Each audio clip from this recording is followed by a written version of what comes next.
नमस्कार दोस्तों, good morning. कैसे हैं आप लोग? कमेंट करके ज़रूर बताइएगा। Welcome back to my YouTube channel. मेरे यूट्यूब चैनल में आपका स्वागत है दोस्तों। एक बड़ी खबर, एक बड़ी अपडेट इस वीडियो में आज हम आपको देने जा रहे हैं। देख सकते हैं, शिक्षक और सिपाही बहाली पेपर लीक में कुरियर कंपनी की भूमिका संदिग्ध, यानी कि जो भी पेपर लीक हो रहा है उसमें समझिए तो कुरियर कंपनी का भी हाथ है। कुरियर कंपनी के संरक्षकों का पता लगाया जा रहा है, ये विभाग का कहना है। ये खबर हिंदुस्तान पेपर के न्यूज़पेपर में प्रकाशित किया गया खबर पटना छप के आ रही है। देख सकते हैं कि बीपीएससी की ओर से आयु शिक्षक यानी कि टायर 3 यानी कि TRE3 बहाली परीक्षा का प्रश्न पत्र कुरियर या लॉजिस्टिक कंपनी के कर्मियों की मिली भगत से लीक हुआ है। जी हाँ, जो कैसे लीक हुआ है उसका धीरे धीरे पोल खुलता जा रहा है। जो कुरियर कंपनी के कर्मचारी हैं उनके द्वारा ही लीक किया गया है।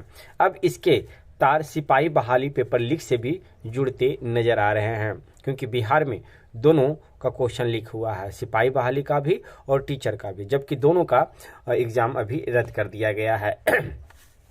EOU से मिली जानकारी के मुताबिक सिपाही बहाली की परीक्षा के प्रश्न पत्र को ढोने का ठेका DP वर्ल्ड नामक यानी कि कुरियर कंपनी के पास था। कोई भी विभाग अपना क्वेश्चन को एक दूसरे तक पहुंचाने के लिए ठेका दिया जाता है कि आपको हम ये, जैसे सारा काम इधर से उधर करने वाला कुरियर कंपनी का ही होता, तो BPSC ने ही कुरियर कंपनी को दिया था। कंपनी का नाम है DP वर्ल्ड नामक कुरियर कंपनी के पास था, लेकिन इस कंपनी ने अवैध तरीके से इस काम में जेनिथ लॉजिस्टिक प्राइवेट लिमिटेड नामक कंपनी को भी शामिल कर लिया था। अनाधिकृत रूप से यह कंपनी भी प्रश्न पत्र को ढोने का काम कर रही थी। इस कंपनी के दो मुंशी राहुल पासवान और रमेश पासवान भी सिपाही परीक्षा के अभ्यर्थी थे। राहुल की परीक्षा 1 अक्टूबर 2023 और रमेश की परीक्षा 15 नवंबर को होने वाली थी। यह बड़ा सवाल है कि जिस कंपनी को प्रश्न पत्र ढोने का ठेका मिला ही नहीं था, वह किसके कहने या किसके अनुमति से इसे ढो रही थी।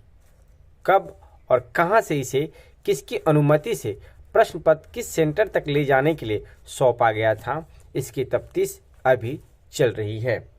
EOU द्वारा अब तक की गई जांच और गिरफ्तार अभियुक्तों की रिमांड पर लेकर पूछताछ में कई अहम बातें सामने आई हैं, जिसमें जेनिथ नामक की कुरियर कंपनी की संदिग्ध भूमिका का खुलासा हुआ है। इस कंपनी के पास DTDC कुरियर कंपनी के साथ संयुक्त रूप से BPSC शिक्षक बहाली यानी कि TRE3 के प्रश्न पत्र को ढोने का ठेका था। इन दोनों कंपनियों कर्मियों ने ही इसे नवादा ले जाने के दौरान डॉक्टर शिव और उसके पिता संजीव कुमार की देखरेख में लीक करवाया था।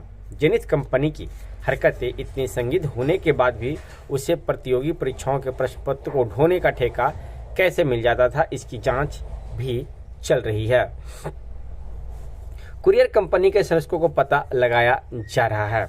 दोनों प्रतियोगी परीक्षाओं के पेपर लीक मामले की जांच में कई समानताएं सामने आई है। यह मुख्य रूप से कुरियर कंपनी जेनिथ और DP वर्ल्ड को लेकर ही हैं। किसी बड़ी कुरियर कंपनी को भी किसी प्रतियोगिता परीक्षा के प्रश्न पत्र के ट्रांसपोर्टेशन की जिम्मेदारी मिलती थी, तब भी इन दोनों कंपनियों की मिलीभगत पाई जाती थी। जांच एजेंसी इनके आयोग में 60 गांठ के अलावा इनके संरक्षकों के बारे में भी पता लगाने में जुटी हुई है। तो एक छोटा सा खबर हमने आपको दिया दोस्तों। इस तरह का और भी कुछ अपडेट आता है तो उस अपडेट से भी हम आपको रूबरू जरूर कराएंगे। तो ये वीडियो आपको कैसा लगी आप हमें कमेंट करके बता सकते हैं, और ऐसे ही वीडियो न्यूज़ पाने के लिए आप हमारे चैनल पर बने रहें। फिर मिलते हैं एक नेक्स्ट वीडियो में। धन्यवाद दोस्तों।